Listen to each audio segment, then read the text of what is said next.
Nesimye okuba nti oli Fusta TV eminyenye y'eggwanga era nkwebaza kadde k'otuwadde olunaku olwaleero okuba nti oli wamu naffe. Amanya ndi Maisha Queen Mother, mami w'abalungi, second last born wa maama. Inna lillahi wa inna ilaihi rajiuna. Allah akumpeere jana Firdausi naawe bonna abatuvaako emyoyo gyammwe Katonda agiramuze kisa. Olunaku olwaleero tugenda kuba ku programu yaffe ya Save Us Otaasa Omwoyo nga tugenda kwogera ku mental health.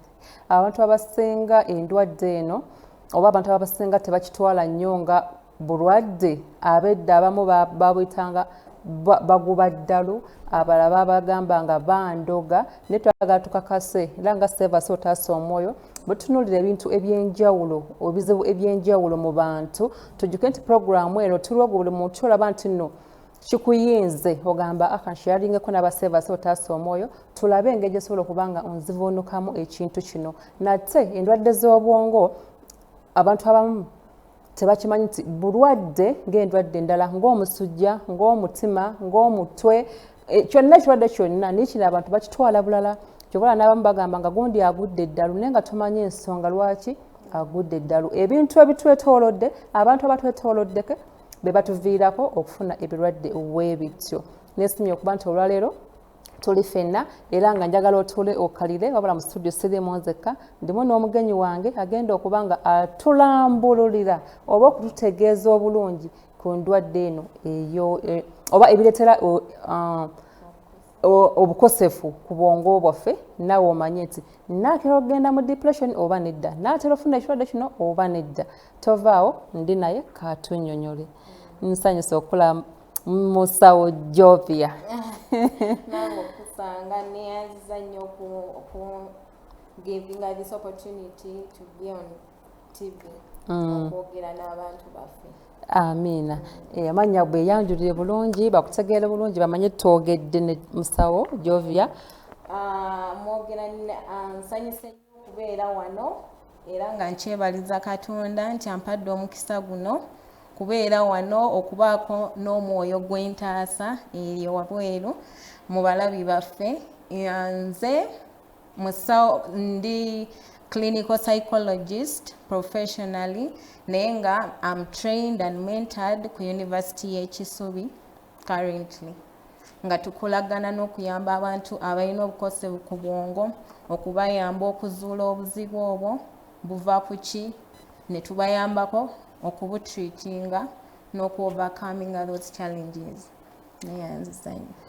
Neyanziza ndowooza mumutegedde bulungi nnyo musawo Jovia agenda kubanga okusookera ddala eri atudde awo nga ye ya mental health tabimanyi.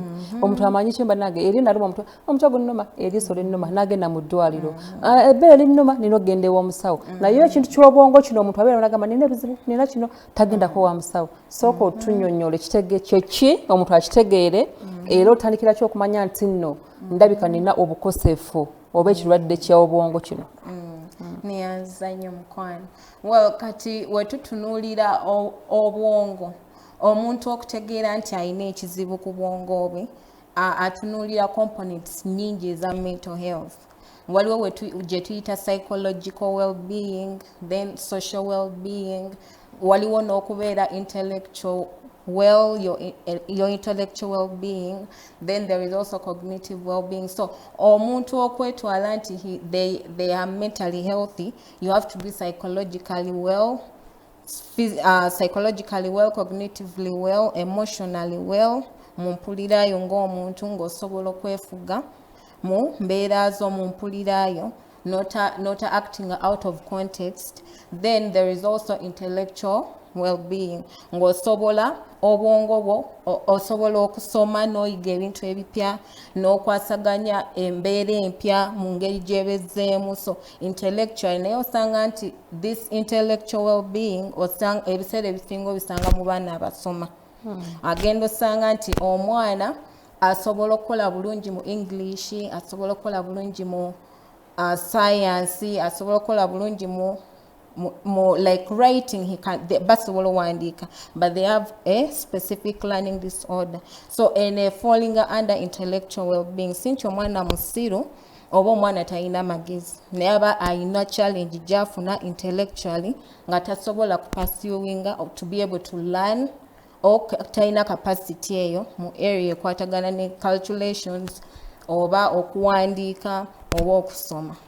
So intellectual well-being is also a component of mental health. So omuntu oba osanze nti omuntu alakinga mu these areas ze njogeddeko psychologically okwekkiririzaamu n'okukola ki ng'osobola okwekkiririzaamu n'ofuluma ebweru n'okola emikwano no interactinga n'abantu, that's your psychological well-being. Kati so osanga disorders ezisinga zigwa under psychological disorders, waliwo emotional disorders, ng'ebyo biva ku deficits omuntu zasanga mu those areas eza mental health. Kati omuntu atudde, first of all tugenda kusaba oganda wazeemu ku abantu babitegere. Abantu bange basawo saagala baleka mabega ajagamba musawo ebigambo by'oluzungu bisose, so biganda waze omuntu ategere bulijjo ndi bwenti kyenjagala tutandikireko ddala mental health chechi. Mental health is the psychological, emotional, cognitive and social well-being of a person. Kati mu Luganda mental health psychological ye engeri obwongo ebirowoozo by'obolowooza entegeerayo, then social engeri gy'okwataganamu n'abantu, gy'osobola okugumiikiriza abantu, nga osobola okukola emikwano n'ojja mu society, yeyo social well-being. Then wetudda ku cognitive engeri gy'osobola okusolvingamu ebizibu byo ng'osobola okulowooza n'ojja ne creative ideas, yeyo cognitive well-being. Then emotional well-being ng'osobola okwefuga mu mpulirayo. Example ejja kuba nti waliwo omuntu nga ye anyiiga mangu, alina obusungu ate akantu katini nnyo nga kamunyiiza, ate bw'anyiiga n'akola ekintu ekinene. Kati gwe omuntu ali nomo oba okiraba nti naye anyiigidde akantu ako kokka kamunyiiza, so simbu bw'ayagala okweyisa naye alina ekimutuma naye nga naye takimanyi. So it's an emotional problem, alina emotional issue gy'alina okukola ki okudealinga with. So omuntu yenna ali eyo ng'alaba alina obusungu bungi nnyo, aba n'obusungu bungi nnyo, anyiiganyiiga, saagala kubeera mu bantu oba bw'ayagala kubeera weka buli kantu ake. So mukwano oba oli mulwadde, tugezaako kubasomesa bulwadde buno, mumanyi nti ddala buno bulwadde ate gye buli, ate n'ababujjanjaba gye bali. Abaana bangi kati basomye nnyo psychology, abantu bangi nnyo ebutabika mulaba nga wajjudde, abasawo bangi naye nga baviirako kintu kya bulwadde bwa bwongo. Tuyina ebintu byanjawulo ebireetera abantu bano okuba nti n'ogamba nti guno nalika ali mentally disturbed. Tuba ku nsonga ezimu eri aliawo ng'asobola okugamba naye nga takimanya gamba kino kitegeeza bulijjo ndi mulwadde naye nga simanyi ebiviirako ne kusobola okwezuulira gw'omuntu. Neyanziza nnyo mukwano. Kati wekijja mu mental health tuyinamu bye tuyita the 5Ds. 5Ds zino omuntu watunuulira nga ayina gy'amiitinga, then you realize nti nina ekizibu ku bwongo, neetaaga obuyambi. Ekisookera ddala deviance.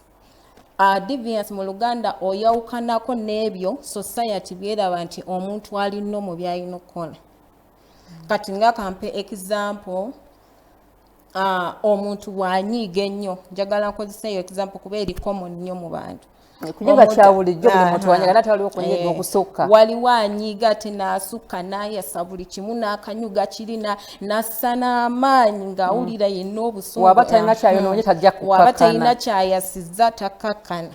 Obwo obusungu kiraga nti you have a psychological problem to deal with, an emotional problem to deal with. So deviance, era obviously abantu abakwetoolodde bakiraba nga tekiri nnomu. Or you're different from what society considers to be normal engeri gyo actingamu eri different.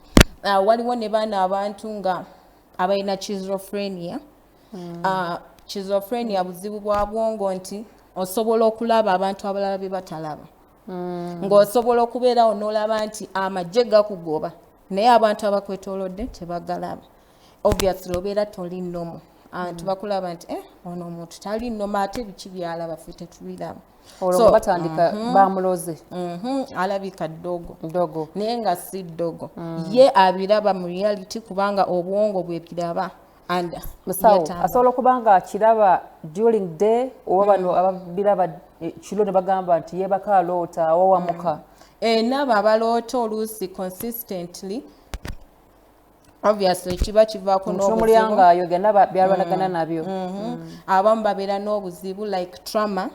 Abo bosanga abaloota ennyo ebyo ebyabatuukako ebizibu ennyo eby'obulumi obwongo bibitereka mu subconscious part of it naye ogasanga nti ebiseera bigenda biyitawo bikomawo mu bulamu bw'omuntu oba wabeerawo triggers ekintu ne kibaawo nga kyefaananiriza kiri katugera olaba akirabye emisana naye kiro n'akiroota kubanga yakirabyeko ne kitriggeringa past n'ekyo nakyo kati deviance kyekyo.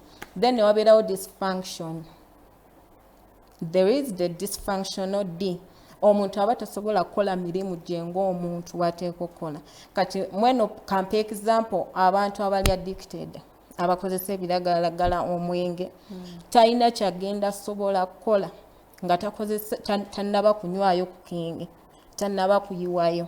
Osanga yenna yeetala ali ku desk naye tasobola kuwandiika ali computer naye yenna yeetakula ayina cravings ayaayanira waayiwayo omusanga ateredde n'akola emirimu bulungi. So oyo abeera ayina an addiction problem. Then waliwo ereeta distress, mental health problems ereeta distress.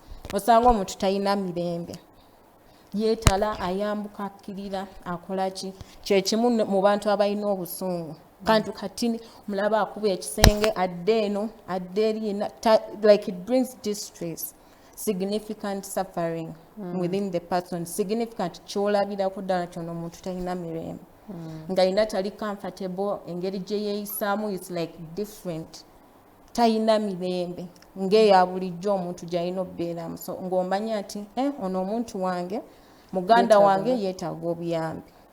Then eyakusatu eyokuna waliwo duration. Bbanga ki omuntu lyamaze mu mbeera eyo cause duration ematteringa. Bwe tuba nga tukola diagnosis most times tulaba duration y'emyezi 6. Omuntu waba amaze n'embeera n'enneeyisa okumala emyezi 6 then okimanya it's a mental health issue according to our diagnostic statistical manual. So omuntu oyo oyina omutwala ewa psychologist or psychiatrist amwasesinge amanye kizibu ki kubanga gwe nga gwe togenda kigeesinga without being assessed by a professional. Yes, so it brings deviance, distress, dysfunction, then the duration. Then the last D is omuntu, like, what should I call it? It's a danger. It's a form of danger, like kangambe. Omuntu alina obusungu obungi posing a danger to those around. Kigenda kikola zi steps aziseeko kati okitukidde ddala danger kati ogenda olaba nga enneeyisa ye posing a danger to those around them. Kati toyina tuulaawo kuba ayinza okwata ekintu n'akikuba gwamunyiiziza oba ayinza okwata kambe n'afumita gwamunyiiziza oba ayinza okwata fooko kyonna kasita obusungu oba nagakangene neesuule mu kkubo waliwo abamu abeesuulayo olw'obusungu ne yeewanika eri ku kizimbe ne yeekubayo. So eba posing a danger to themselves and to others. So wosanga nti muganda wo friend wo are meeting these criteria totuula seeking for help kubanga it escalates ne kifuuka ate ekintu ekirala. Kati musawo Jovia otubuulidde da 5 days omuntu byasobola okugira okumanya nti no alina ekyekituufu ku bwongo naye bintu ki byomanyi causes ezireetera ebintu ebyo okubeerawo ali era asobola obyewala oba okumanya nti bwengira bwe nti kigenda kuntwala mu kintu ekitali kituufu. Kati bintu bingi biposinga risk to our mental health. Normally fe tubikategorize wotandika bilisting a list itegwayo. So we categorize them. We categorize them in a form of biological factors. Ng'omubiri gwaffe gye gufunctioningamu. Well, biological factors tuyinamu chemical changes mu mubiri.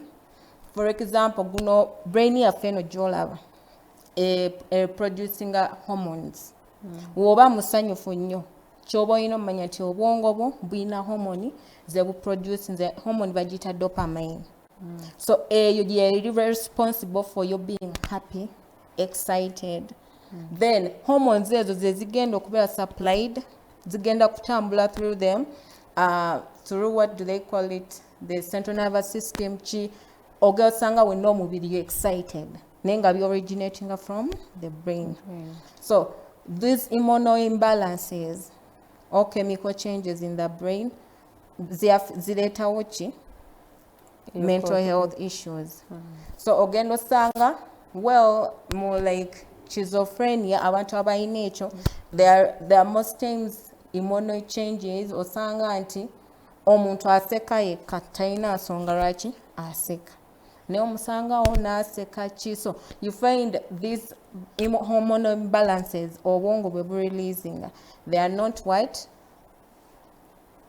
not balanced okumitinga nga omubiri we gwandibadde kukola ki gubyetaagira. So they are not balanced or they are changes in the chemicals released by the brain. Then osanga ne during pregnancy ng'omukazi ali lubuto nekyo nakyo kireetera omwana mental health problem. Omwana maama omwana kitya waliwo bano abakazi abatera okugenda for labor ne basindika naye abaana ne batavaayo like omutwe gwe gusookayo naye ne gulwawo omwana n'alwawo ng'omutwe gukyali ki gukyakwatidde awo ku cervix nga tegunnafuluma.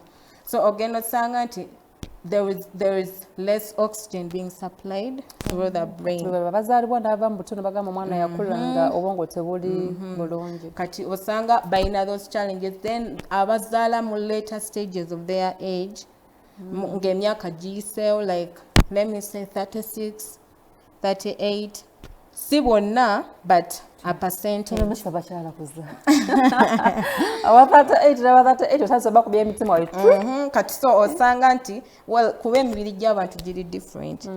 Kati gwe osanga nti omubiri gwo tegwakwataganya bulungi na pregnancy your child gets the effect. Osanga abaana abamu balina Down syndromes, abaana abalala bajja kubeera ne autism okitegeera. So ebyo biva mu ki pregnancy period eyo or the challenges ze bafuna mu pregnancy or later stages of their age. Then genetics.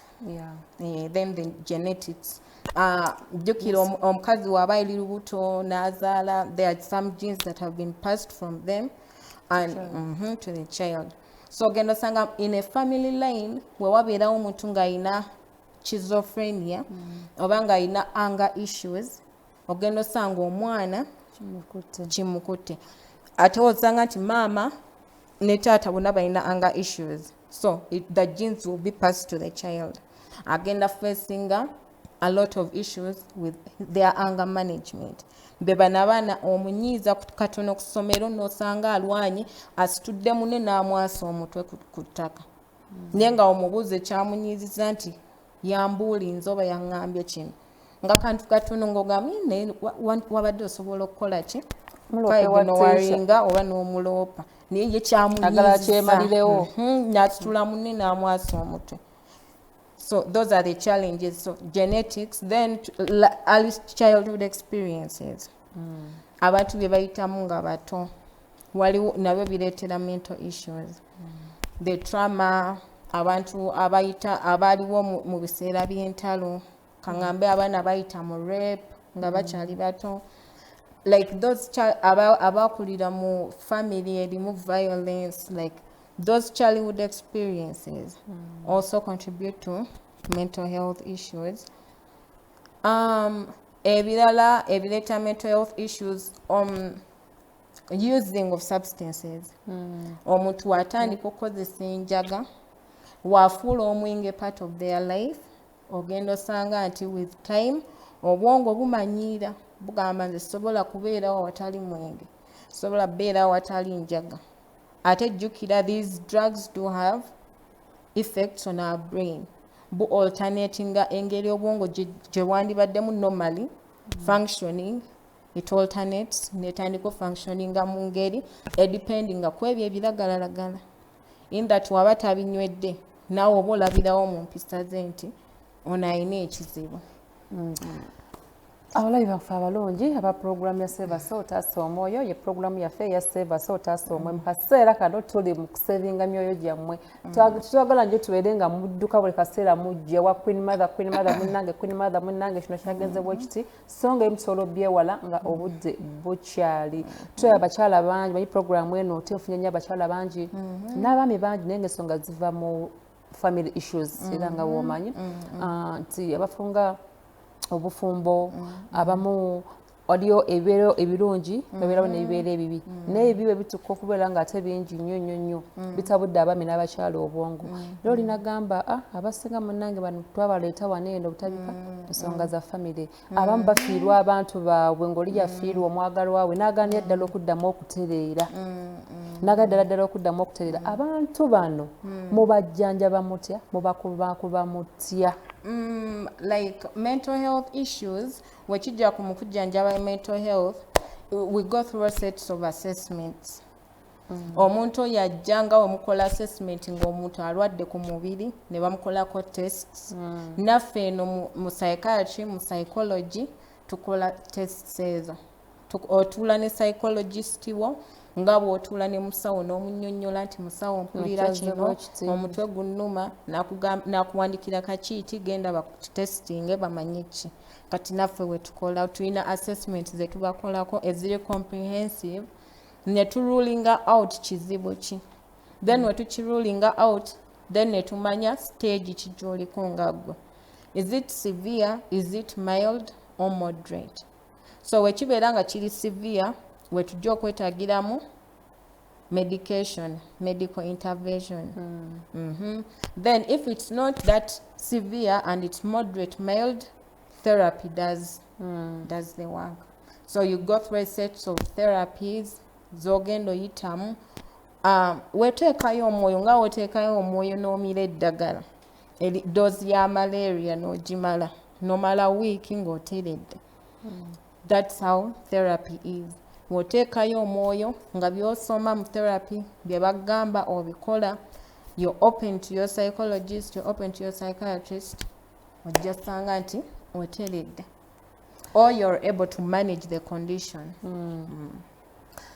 So tulina abantu nga osobola okumuwa eddagala nga bw'oyogedde naye nga manyi waliwo kino ekintu kye bagamba omuntu osobola ogoga nti omuntu asobola okuba nga kintu kyamuva mu buto nga yatulugunyizibwa nnyo okuva mu buto nga kijja kimukuliramu jjukira yakifuna muto akuza ali mu 30 years oba ndi above oba 20 n'olaba nga omugamba yes tulina okukola bwe tuti okuva ku kino naye jjukira wano okirwanyisa mwogera bigambo obwongo eri bukiweereza era nga wayogeddeko before nti ayinza okuba kubanga omuntu abadde atambula nalaba tugeze omwana oba bamukubanga bubi nalaba omuntu kati kirini ne kijja omuntu ono aba anaawona ddala atya gye bali ddala oba atuuka n'abanga eddagala aliriko naye kiri nga mmwe abasawo ddala mukirwanyisa butya okuba nti nekino kiva mu bwongo bw'omuntu. Well, those traumatic incidences ebyatuuka ku muntu simbu bigenda muvaako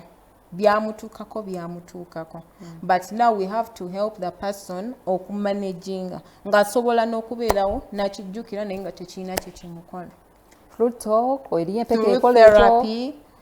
through therapy then wekiba nga kiri severe nga assessments ziraga mbu it's severe, that's when you refer someone to a psychiatrist abeeko eddagala lyamuwa nga wagenda along with therapy, because therapy egenda kubeera nga emuyamba okubeerawo naki tagenda beera ku ddagala all their life, nga asobola okubeerawo mu eyo embeera n'agimanaginga, nga asobola okujjukira embeera oba nabwo agiraba ng'omuntu omulala agiyitamu akifaako naye like temutorturinga nnyo like before it used to torture them. Okay. Omulabi wange omulungi ali program ya Save Us Otasa omwoyo ndabye abantu mukube ssemu eno entono line ezo eziriko naye nga leero tuli live mu studio tusabisenga mu studio teyanyo kwate ssemu za studio naye simanyo bamusawo tunakwatayo ko ku masemu ala pali yina ekimwocha nga yagala abeko kyabuuza enezo ssemu to right now zamukubako sigenda kubanga asobola okuzikwata naye ka batekeleyo ya studio osobola okubako kyobuuza then otofunye mu kisa ssemu yo kuyitamu oba batufunye mukisa kukukwata olwaleero then ezo ssimu entono z'olabaawo zonja kubanga asobola ozikwata naye nzikwata nvudde ku mpewo n'osobola okubaako kyobuuza n'osobola okubanga ofuna obujjanjabi pozi abalabi baffe abalungi abakyaliyo mwenna nga bulijjo programu yaffe ya Save Us Otasa omwoyo bwetyo twafuna universities ez'enjawulo zigamba Queen Mother ku programu eno katukuweyo bursaries abaana basome ojja kuba onoonyazaako ayagala okusoma ku university naawe ayagala okusoma abagala diploma naawe ayagala okusoma mu institute n'ebyemikono ne primary school nazo nziina ojja kuba onkubirako tulabe engeri abaana baffe gye bagenda okubanga basomamu abatuwadde mwebale nnyo mwebalire ddala n'amasomero amalala bwe muba nga mukyasobola okutuwa twetaaga otaasa emyoyo gy'abantu tulabe nti abaana tebafuna depression tulabe nti abaana tebakosebwa bwongo olw'okuba nti bye bayitamu abamu ewaka osanga omwana nga ayagala okusoma n'olw'okuba ssente tewali nekimutulugunya obwongo awuli ennaku nga banne bagenda ku ssomero n'akula nga obwongo bukyankalanyizibwa just because tafunye chance esoma so Save Us tulina omukisa ogwo abaana mubaleete ojja kubakolera kukozesa namba z'essimu tulabe nti basoma eyakoma mu piece togamba ono byagana ate yali musiru mukwano nedda waliyo ebyemikono institutes gye ziri ezatugambye abaagala okusoma ebyemikono tusobola okubanga tubayambako ne baddayo ne babanga basoma n'asoma enviiri n'asoma okukanika byonna kyabayagadde so mujja kubanga munkubirako tulabe nti tugenda mu maaso mukyalina musawo Jovia leero nga tuli mu kwogera ku ndwadde ez'obwongo bizibu byokka bibeetera abantu ottabuka obwongo oba n'essanyu eringi watugamba n'essanyu eringi lirwaza ku saidi y'abobwongo kiri kita kwaba pressure bagamba wa pressure bwasanyuka ate nnyo kizo muviramu obuzibu ate wanyiga nabo obuzibu eyo kiri kitya eno saidi za mental health of course waliyo disorders ezireetera omuntu ate okusanyuka ennyo kati for example waliyo bipolar omuntu alina bipolar y'omuntu alina mood swings ezitali stable talina stable moods ze ziswinginga from depressive moods to manic kati y'omuntu ono nti wasanyuka ennyo awasanyuka ennyo ate asanyuka nekisukka asanyuka nnyo n'akola ne byabadde tasuubira kola n'asanyuka ennyo abadde atanywa naye tunywemu nga awulira essanyu ba n'abagulira ate yono omuntu wagenda mu depressive stage anakuwala nnyo neyeggalirayo ebiseera ebisinga neyazolatinga n'aba bwomu nga buli kimu kimunyiiza nga ayagala abeere yekka n'ebyabadde ayagala okukola ebyabadde bimusanyusa nga tekyayagala bikola so obisangayo mu bipolar mu bantu abalina bipolar okay kati bannaffe ndoza mutegedde okusanyuka nako kulina kubanga kwa kigere we tubadde twogererako kati those disorders zigwa under emotional omuntu aba talina emotional regulation ne intelligence that's how wesanga nti yes I have a deficit in this area neetaaga obuyambi kubanze muntu asanyuka ennyo wensanyuka tebanaye nengulira bannange ebintu nenkola kinsanyusenagaba buli kimu ate bwanyiga n'abeera munakuwavu nnyo n'aba munakuwavu depressive stage so episodes za moods teziri stable, teziri balanced. Ate tosobola ziregulating nga gwe without help. Niho nali nagwe ndi nanyumiza nangamba nti bannajjajjaabwe buli wagenda mu kyalo ng'atunda ente buyagala kubeera ku ddwaliro bwabeera ku ddwaliro aba n'emirembe najja sente nazirya ne bazimalawo n'agabira abalwadde n'akola waddayo mu kyalo ng'atunda ente najja tayagala bwe yawulira essanyu nnyo ng'ali mu ddwaliro obwo bulwadde. Well, yeah, buba bulwadde cause sisobola determining nti bulwadde without doing an assessment. Kati ng'omusawo okiraba like naye behavior giraba, of course it's ematchinga n'omuntu aba ne bipolar. Kati okukakasiza ddala nze okuwandika report nengamba nti omuntu alina bipolar aba I step through the assessment nga nkoze assessment screening ne manyi nga so that munange profession yo gikola ki ogidefending nga tosava eri n'omuntu n'omuteekako bipolar nga tukoze assessment. Wadde ng'olaba symptoms eza behaviors align with that of someone that has bipolar. Kati ali eyo ndowooza obitegedde studio line tufune essimu tugenda kuba ntonotono tulabe alina kyabuuza kyagala okubuuza musawo wayagala okuba nti okakasa kuba bambi abantu abamu balwadde naye nga tebamanyi so ebumu ku bubonero bwayogeddeko obanga obulina oba ggwe omuna omuntu gwolaba abulina kuba gwe akirina ayinza okuba nga teyeeraba naye nga gw'oliraanidde akuliringa n'embeera zagundi ono nze bogeddeko ziri bweziti so tolinda muntu kumala kugenda atukekwa kumusiba ku miguwa kumutwala butabika tandika okunoonya obujjanjabi bw'omuntu oyo kuba amalwaliro gyegali abantu basomye nnyo kati ebintu kukwatagana ku bwongo gavumenti nayo yavaayo neteekawo okuba nti no ekintu baira tulina mu mwezi gwa gundi gwa mental health guno omwezi mu mental health like tuli celebrating a suicide prevention okwetusaako obulabe. Hello. Hello. Hello. Hello. Mwebale nnyo. Kale mukwano newe bali kulaba. Kati wanje waliwo nina ebirowoozo bingi naye ng'omuntu bwajja kati nsanye mpulira naye nga si yekozi y'okusungulwa mbadde nsaba sawundi TV gigyeko eddoboozi nsobole okuwulira obulungi. TV teriko eddoboozi. Oligyeko? Aha, kati nkufuna bulungi. Okay. Kati nga kati akubona stress omuntu nabako ekintu kyangana nekinyiiza nekyokuga omutwe mukuma nekumira maaso restless manyi kiyinza kuba kizibu kirayinza kimunanyi. Musawo muwulidde? Like simutegedde the middle part of it. Hello, tuwuliddeko kya naluma omutima.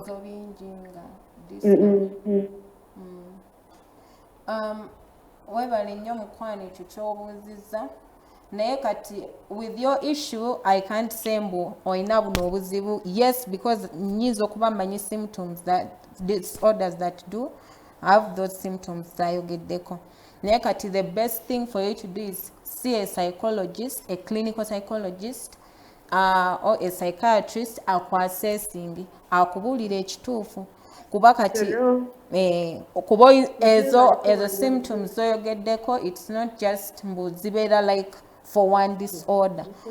Those symptoms can be found in another disorder nga obusunguwavu, omuntu alina anger management problems, abeera easily irritated, the same as omuntu alina bipolar gets the same irritation. So tosobola kuva n'ogamba omuntu nti ayasizza ebintu anyiize nnyo alina bipolar. Kati obeera like omuntu omukola ki omuteekako mark etali ntuufu. Before you do that omuntu okubuulira ekituufu ekizibu ky'oba olina nga tuyisemu assessment. So it's very important to know a psychiatrist or a psychologist, a clinical psychologist. Ayinza okwagala okumulaba musawo era mmanyi bangi baagala okukibuuza babasangawa kubanga omuntu yajja genda mu ddwaliro alaba kiliniki wali agambe musawo onzize kuba zino endwadde togenda zisanga buli wamu so tunemererayoko ku bifo omuntu waba asobola okugenda oba kale waba alemereddwa aba akubidde Queen Mother ne nga musawo omuntu watuwaali naye nze okuba abalaba TV bangi nga gyali wala ntijasobola kuntuukako tuweeyo ku bifo. Well, ebifo ebyo I would recommend Butabika as the best place. Yes. Kubanga, well, the reason as to why abantu abamu bewala Butabika is because of the stigma. Society gyetaddeko. Kati omuntu ayinza okubeerayo nga ayina depression, major depressive disorder. Ayina buli kantu akatini kamweraliikiriza. Ate nga kimuluddeko amaze emyaka. Nga yeeraliikirira buli kimu.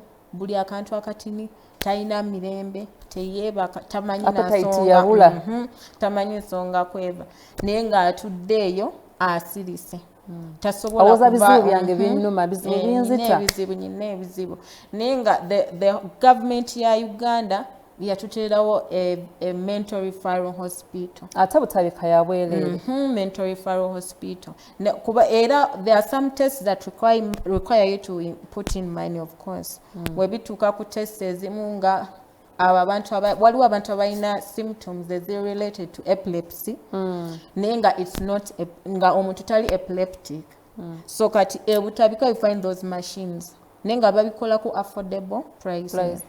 Naye musawo yogedde ku gundi ennaku zino nga sikyalaba nnyo bana bagwa nsimbu. Well, kyagenda kyali kya season nakula mbelaba. Well, treatments are advancing. Treatments zijja so sangoli asobola managing condition ye. Ene kalesemo kuba okyogeddeko.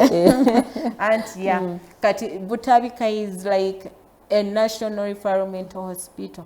Government gyatuteerawo naye olw'okuba erinnya society bamanyi bagenda baguba ddalo kyekyo kinnyini naye kati mikwano njagala mbakakase nti nga woolwala n'ogenda emulago ng'olina sukaali ng'olina typhoid ng'amaaso gakuluma ne Butabika weekiri simbu tujjanjaba balalu tujjanjaba abantu abalwadde emitwe nga woolwala omutima nga woolwala pressure n'omutwe gulwala omutwe guli oganiyaayo waliwo asobola otambula nga talina mutwe of course nokuba oba tosobola kukola buli kintu kyosobola kukola kirala kyonna waliwo asobola okubeerawo nga temuli mutima kati so the mental health basically nayo yeetaaga treatment nga omubiri gwonna wegwetaaga treatment abantu bemulaba Butabika si balalo abantu abali Butabika waliwo abalina depression addiction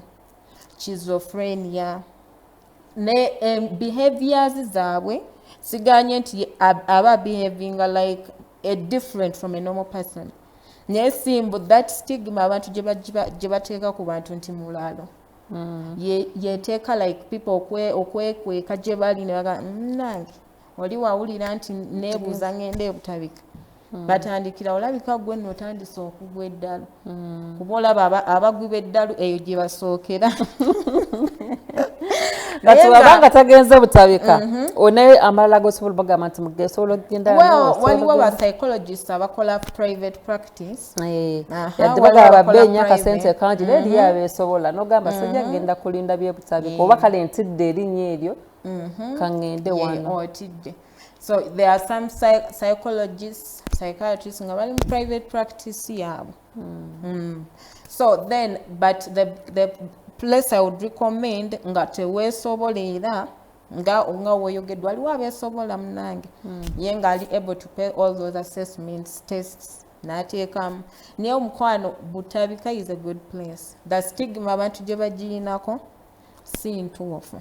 Ekyo kituufu nsiba kibagamba atejjudde twagala tojjanjabe ffeka kati Butabika ogasangayo psychologists paid by the government ogasangayo psychiatrist but if you still have that stigma in you you can seek for private practice abali mu private practice ne bakuyamba ne bakola assessments n'osasula ne bakubuulira buzibu bw'olina n'otandika treatment therapy if it requires medication ne bakureferringa So olowooza abantu tubatwala bbanga kitugeze kale omutanatuuka simanyi stage ki esinga okuba eya waggulu mulina period tya at least omuntu ono wamirira eddagala lino omwaka gumu oba myezi 6 alina okuba nga awonye gyekirimu kirina period gyemuwa abantu ojja limuteekako paka wanaatereerera.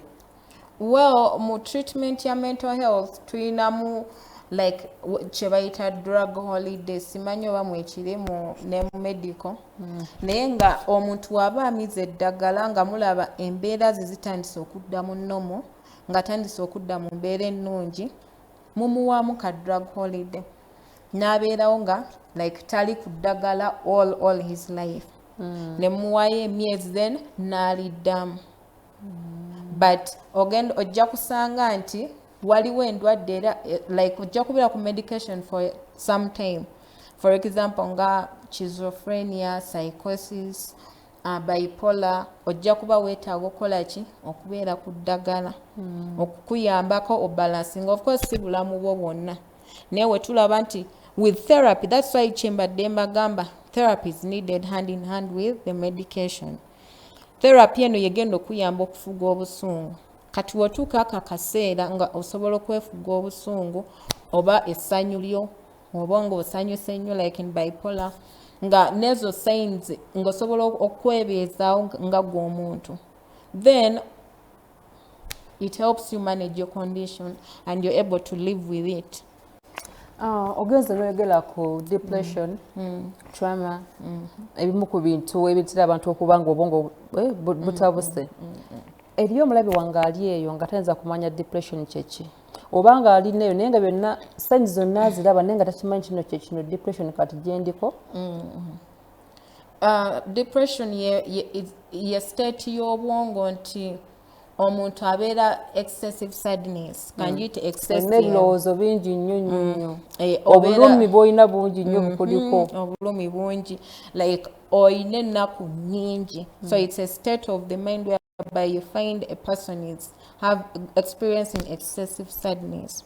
Yafirwa akanake kamu mu bulamu ke yali ayina ebirowoozo biganya ogenda bikutulugunya buli kaseera ofuubulira nga ali omulwadde toyagala kulya wakyawa abantu ekyo kiba depression.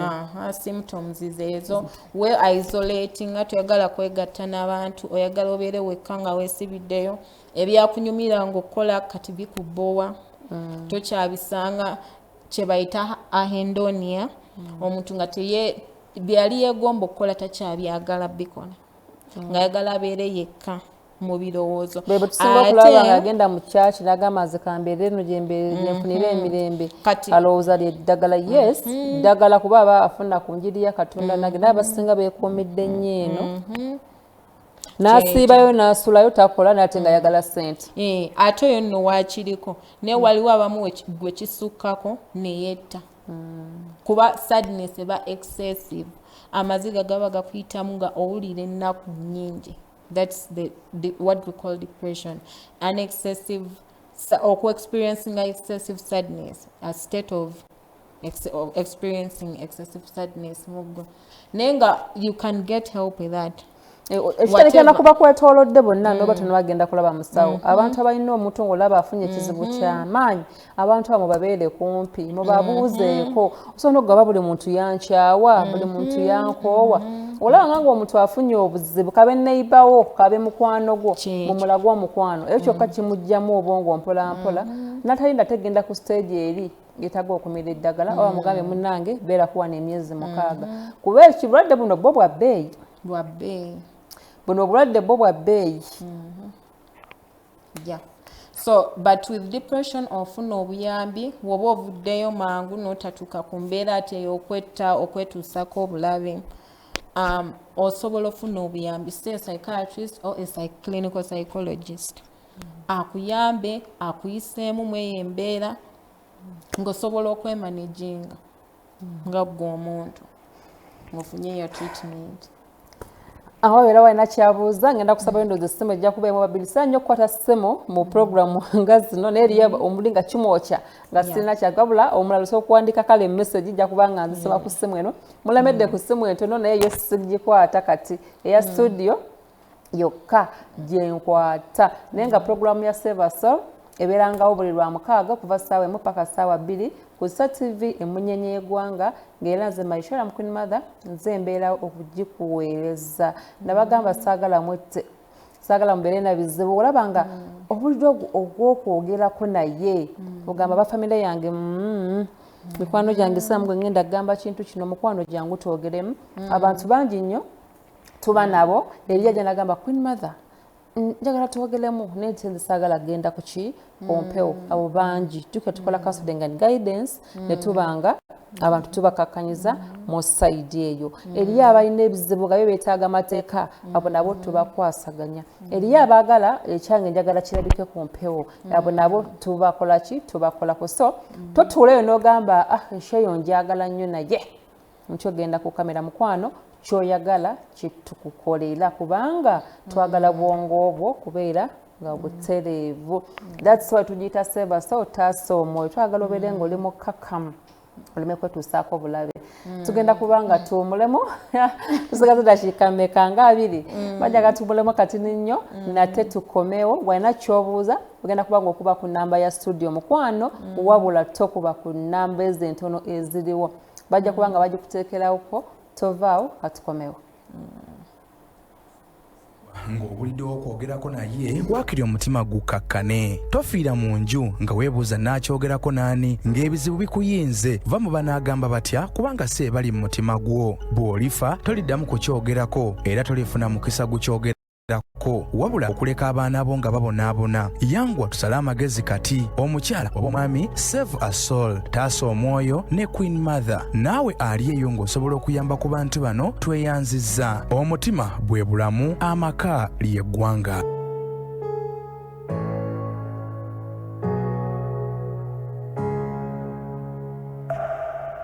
Hello Kampala Uganda ku mulanga gw'eggwanga ogw'okunyweza obukuumi ku nguudo aba Good Product Group HGO brand batongoza mu butongole kaweefube gwe batuumye Rider Selecting Campaign kati osobola okwewandiisa ng'oyita ku kibanja kyabwe ekya www.riders.hgohgo.com weewandiise kati ofune omukisa oguwangula ebirabo eby'enjawulo okuli pikipiki n'ebirala ebisibiddwa mu bokisi ne reflector jackets eza HGO n'ekigendererwa eky'okutumbula envuga ennungi mu bantu eno y'engeri gy'osobola okwetabamu sasula ssente z'okwewandiisa funayo mikwano gye 3 okukola ttiimu y'abantu 4 olwo ssente ze mukozesezza okwewandiisa zijja kubaddizibwa tandika olugendo olw'ekitiibwa kati tosubwa omukisa guno weegatte ku nteekateeka eno tumbula engeri y'okwewala obubenje ku nguudo era ofuuka omuvuzi asoose okuvumbula ekipya okufuna ebisingawo kyalira omukutu omutongole ogwa Good Product Group ku www.hgohgo.com oba kuba ku nnamba y'essimu etali yakusasulira noti 8 noti 33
Fiira mu nju nga weebuuza n'akyogerako n'ani ng'ebizibu bikuyinze va mu banaagamba batya kubanga si bali mu mutima gwo. Bw'olifa toliddamu kukyogerako era tolifuna mukisa gukyogerako wabula okuleka abaana bo nga babonaabona. Yangwa tusale amagezi kati. Omukyala oba omwami save a soul, taasa omwoyo ne Queen Mother. Naawe ali eyo ng'osobola okuyamba ku bantu bano tweyanzizza. Omutima bwe bulamu, amaka ly'eggwanga.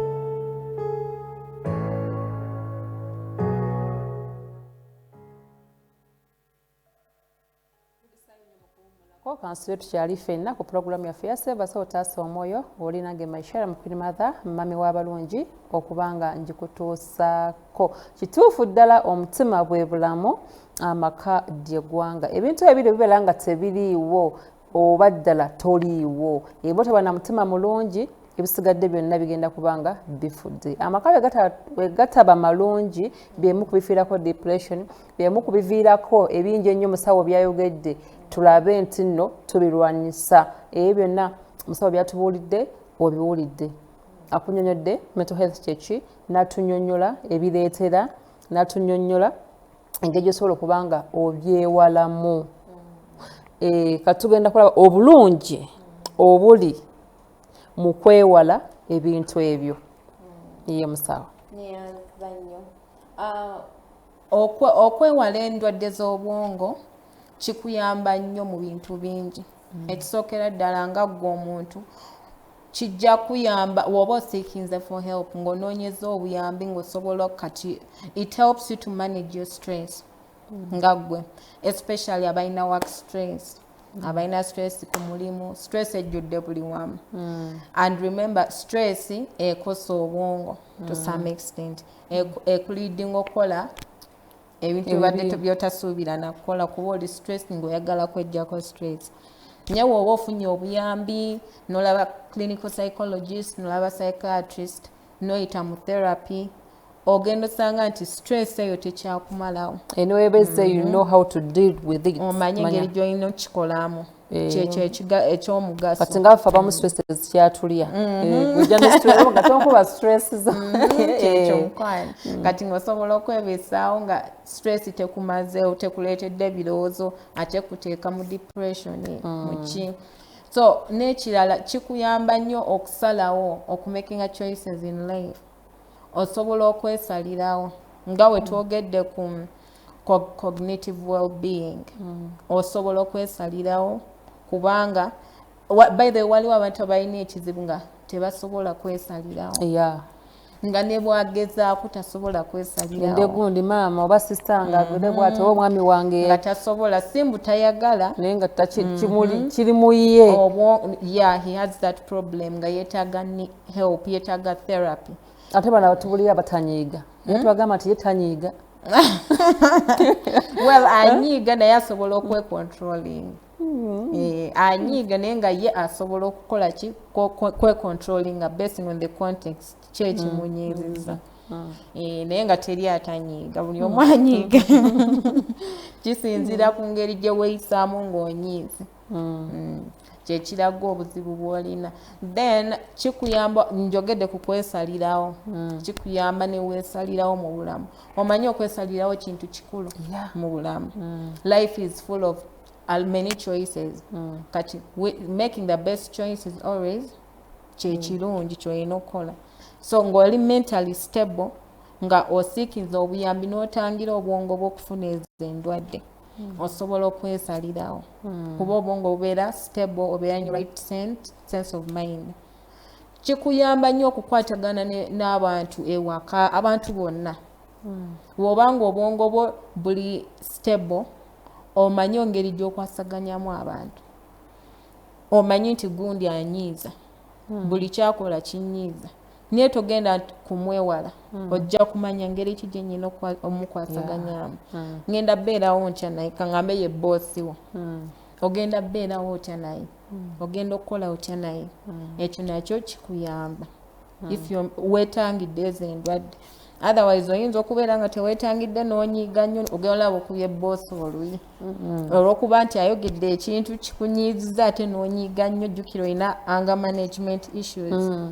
Okoze ekintu kyotalina kukola, mweyo context oluzinze omulimu bingi bituukawo speed naye nga kiva ku ki controlling ekizibu ku mutwe botasiikinze help for then bingi like bikuyambako like managing your own what problems like abantu bayita mu bizibu bingi naye omuntu asobola okumanaginga problems ze ng'osobola tuulawo no making a right decision so senki kyekino ekizibu ekisinze okuaffecting which problem should I prioritize, what am I going to prioritize, I should know my priorities. Then kigenda kuyamba nnyo gwe ng'omuntu kola otya okwasaganya obulamu bwo in making decisions for yourself. Kwa tuna abantu betulaba nga itasobola ng'ovudde ku bano abatasobola kwesalirawo nga tasobola bakita kumala tuze ku family oba mwami ba mukyala nga ekizibu kyasobola kyemalira genda wa maama nze mama wange oba tekigwa ababa bataba mamizi boy nosanga nti mu side zeno mu psychology osanga nga eri childlike family. Well, of course mu family systems ezo families nyingi, childlike families nyingi, abo ba mami's boy je bali nti buli kamunze mama yamala okunsalirawo n'omukyala n'amugamba naye mbadde ndowooza tukole kino na kino. So you find that naye he needs help as a person. Abakyala balina abaami bwe batyo manya mwami wo mulwadde siravu ya maama yetaaga obuyambi bw'omusawo. He needs help to realize that he needs to make decisions on his own. Kuba muntu mukulu aba yakula yakuwasa kotukira okuwasa oba muntu mukulu kati todinda te maama kusalirawo nnyo maka go. So tula n'omukyala era omukyala mugambe nti abamu bayinza ogamba ati omukyala ono genda bugenzi ku YouTube no program wevano ku Star TV ejja genda ku YouTube Queen Mother Productions gwe mugireyo program ogimusuulirewo akimanye nti sikajanjako bindebija bivudde mu musawo akunnyonnyodde omuntu okubanga gwe bakusalirawo obusalizi mama wange waba tagambye kyekijja kukolebwa eyo si laavu ya mama wo nti omwagala nnyo mukulu gundi oli mulwadde mukulu gundi oli mulwadde kkiriza so you stop like obanga oli mu family nengeri it's a childlike family nga buli kimu mama yasalawo tata yakusalirawo kati so oba okipinga family yo mu childlike obeera mu childlike marriage buli kamu mama buli kamu taata like okitegeera so naawe abantu abalina embeera eyo mwetaaga obuyambi muntu ng'omuntu yenna omukulu olina okwesalirawo musawo nga tunaatera okumaliriza tusigaze eddakiika ntono nnyo zizo nziraba yes baako obugabo bw'osibira abantu bange nja kubanga nkukyaza tukweyanziza nnyo nsuubira kubalabye waliwo alina kyakyusiza ku bwongo bwo oba kyategedde oba gwagenda okuyamba mu famire ye oba ku mikwano gye oba ku banneeyibabo tusiibule wenkuyita olala nkusaba okomewo tusevinga emyoyo gy'abantu era mukwano nja kudda nkale nga njagala neeyanze nnyo management ya UBC Star okunkyaza wano okumpa omukisa okwogera ko nammwe abalabi baffe okubako n'omwoyo gw'entaasa ey'ebweru era kimpadde nnyo essanyu manyi nti waliwo emyoyo gye tusevinze leero ne information gye tusharinze era ndi musanyufu nnyo okubeera part of the team esevinze emyoyo egyo ne presenter waffe okumpa guno omukisa. It's a golden opportunity. Thank you very much. Mukama kuwa omukisa era nga kyembasibirira kyenjagala tusibirire nga tumala programu eno temutuuleeyo with your issues, with your mental health issues, mujje musiikinge help from a clinical psychologist or a psychiatrist. Totuuleeyo ofene ebizibu byo osange nti committing self-harm to yourself or resorting to self-harming behaviors or okuba ebizibu ebikusuukiriddeko obungi. nga owulira omubiri gukuluma n'odduka n'ofunayo eddagala nga owulira nti omutwe gukuluma n'ofuna eddagala ery'omutwe w'olina okukola once olaba nti olina symptoms ku ezo ze tukoonyeeko seek help funa obuyambi so that otambuze obulamu bulungi because mental health aligns with physical health w'olagajjalira mental health yo physically ojja sanga obuzibu era so kyembasibirira mental health is wealth so fine obwongo nga obuli healthy bwe bugagga kituufu nnyo kituufu ddala toyanza nnyo toyanzeege anga yosuubiza tujja kuba tukozza otwongere okutubuulira abantu babeere nga balamu bulungi muzikiza olunaku olwaleero nkomewawo nate naye kansubire nti olina byoyizeemu walina obusungu obungi ennyo gwe ateesalirawo gwaliyo ng'olumwa omutwe nnyo buli kaseera panado omumizi omumaze mu famasi naye omutwe gwagaana kati guno gususse ku mutwe gw'otegedde ogwa bulijjo weeyongere mu maaso self medication tetera kubeera nnungi beera nga ogenda mu maaso mwenna abalabye olunaku olwaleero mbeebaziza nnyo gwagitandise nga enetera okuggwayo mukwano ku mande ejja kuba ku youtube kweri era ogenda ononya Queen Mother Productions Yugi ojja kubanga ogiraba oba program bachano ya seva so taso omwoyo ojja kubanga ogiraba nga weeri muzikize kwa lwano olunaku olwaleero nenga nebaza ttiimu gyekoze nayo olwaleero nga mu control room mbaddemu ne Jacobo okoze omulimu gwa ttendo nnyo era nga ku kamera mbaddeko ne Kisambira Karim okoze omulimu gwa ttendo nnyo management ya UBC Star TV mwenna mbebaza tusika nate week ejja olunaku lwe lumu essaawa zezimu mbadde omuweereza wa Maishara Queen Mother mami w'abalungi mubeere bulungi mweraba oyita mu kusoomoozebwa ng'obulidde okwogerako naye waakiri omutima gukakkane tofiira mu nju nga weebuuza n'akyogerako n'ani ng'ebizibu bikuyinze va mu banaagamba batya kubanga si ebali mu mutima gwo bw'olifa toliddamu kukyogerako era tolifuna mukisa gukyogerako wabula okuleka abaana bo nga babonaabona yangwa tusale amagezi kati omukyala oba omwami save a soul taasa omwoyo ne Queen Mother naawe ali eyo ng'osobola okuyamba ku bantu bano tweyanzizza omutima bwe bulamu amaka ly'eggwanga